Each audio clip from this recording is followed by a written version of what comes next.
मुलायम सिंह जी, सुना आप पहलवान थे और कुश्ती लड़ा करते थे। ये कुश्ती लड़ते लड़ते फिर राजनीति में कहाँ से आ गए? उस वक्त स्वर्गीय नथू सिंह विधायक थे, उन्होंने कहा मैंने बहुत नाम सुना है, तुम कुश्ती हमको दिखा दो। तो हम कुश्ती लड़ गए और उनको कुश्ती हमारी पसंद आ गई। उसी दिन से वो हमसे प्रभावित हो गए और आगे चल करके उन्होंने ही अपने मन से मुझसे कहा कि अब मेरी जगह आपको चुनाव लड़ना पड़ेगा। हम चुनाव लड़े और उन्होंने लड़ाया और 1967 में पहली बार हम विधायक बने। आप 8 बार एमएलए एमएलसी रह चुके हैं, अब लखनऊ छोड़कर दिल्ली क्यों नहीं आ जाते नेशनल पॉलिटिक्स में?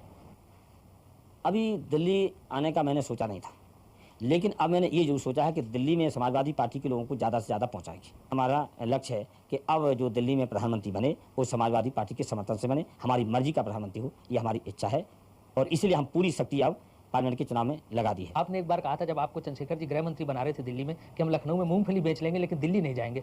ये सही है, चंद्रशेखर जी ने हमसे कहा था, लेकिन जब चंद्रशेखर जी को हमने समझा दिया कि अभी हमें लखनऊ ही रहने दीजिए तो वो मान गए थे। अच्छा, आप अपनी पार्टी को गरीबों की पार्टी कहते हैं, लेकिन आपका जो दफ्तर है लखनऊ में 5 स्टार होटल जैसा लगता है। अब समाजवाद के माने ये तो नहीं कि गंदगी रखना चाहिए। अगर साफ सुथरा बना दिया है दफ्तर तो क्या हम उसमें बैठेंगे? वहाँ तो गरीब ही लोग आएंगे, तो गरीबों को भी कभी कभी अच्छी इमारत अगर मिल जाए तो क्या बुरा है। आप तो कहते हैं कि आपकी सरकार पिछड़ों की सरकार थी, जो जिसमें दलित और पिछड़ों की बात मानी जाती थी, लेकिन आप पर आरोप है कि आपकी सरकार को उद्योगपति संजय डालमिया, राज बब्बर और अमर सिंह चलाते थे। ये पूरी तरह से गलत है। जहाँ तक कि संजय डालमिया का सवाल है, वो हमारी पार्टी के कोषाध्यक्ष भी हैं, राष्ट्रीय पार्टी के, समाजवादी पार्टी के राज्यसभा के सदस्य भी हैं, लेकिन उन्होंने सरकार चलाने में कोई कहीं दखल नहीं दिया। जहाँ तक दूसरा आपने नाम लिया है राज बब्बर का, उन्होंने बेहतर समाजवादी पार्टी को समझा और समाजवादी पार्टी में शामिल हो गए और राज्यसभा के मेंबर भी हैं, तो स्वाभाविक है वो तो हमारी पार्टी के साथियों में से हैं, लेकिन उन्होंने भी सरकार में दखलंदाजी का कोई काम नहीं किया। अगर मान भी लिया जाए कि राज बब्बर और संजय डालमिया का इसमें हाथ था तो क्या गलती थी? जब मुलायम सिंह जी की राजनीतिक मुसीबत का वक्त था, जब बड़े बड़े दिग्गज और महारथी उनका साथ नहीं दे रहे थे, संजय डालमिया ने कंधे से कंधे मिला के उनका साथ दिया। राज बब्बर ने उनकी जनसभाओं में और हर जगह उनके साथ राजनीतिक सहयोग और सहकारिता की बात रखी। आजकल सुना आप अपर कास्ट के लोगों को खुश करने की कोशिश में सभाओं में बैकवर्ड से हाथ उठाते हैं कि अपर कास्ट के लोगों को गाली नहीं देंगे।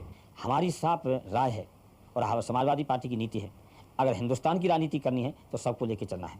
इसलिए हर सभा हम कहते हैं कि जो हमारा सहयोगी दल था वो गाली जरूर देता था ऊंची जात को, लेकिन हम उसी समय ऊंची जात का सम्मान देते थे। और इसलिए बहुत ही शायद मन में बहुजन समाज पार्टी लोगों को इस बात से परेशानी थी कि जो मुख्य पोस्ट हैं और की पोस्ट हैं सरकार में वो ऊंची जात के पास क्यों हैं। बीजेपी ने जो आंकड़े निकाले हैं उसमें कहा गया है कि 70% यादवों को आपने पुलिस में भर्ती करवाया। इससे ज़्यादा झूठ कोई हो नहीं सकता कि 70% यादव थे। और मंडल आयोग की सिफारिशें लागू क्यों की गई? इसलिए की गई थी कि उनका हिस्सा ज़्यादा बढ़े, तो सब बैकवर्ड का हिस्सा बढ़ा। तो जब सब बैकवर्ड का हिस्सा बढ़ा तो हो सकता है कि यादवों की तादाद ज़्यादा बढ़ गई हो। कल्याण सिंह का आरोप है कि बैकवर्ड्स के नाम पर सिर्फ यादवों को नौकरी दी गई। उनको हमेशा झूठ बोलने की आदत है।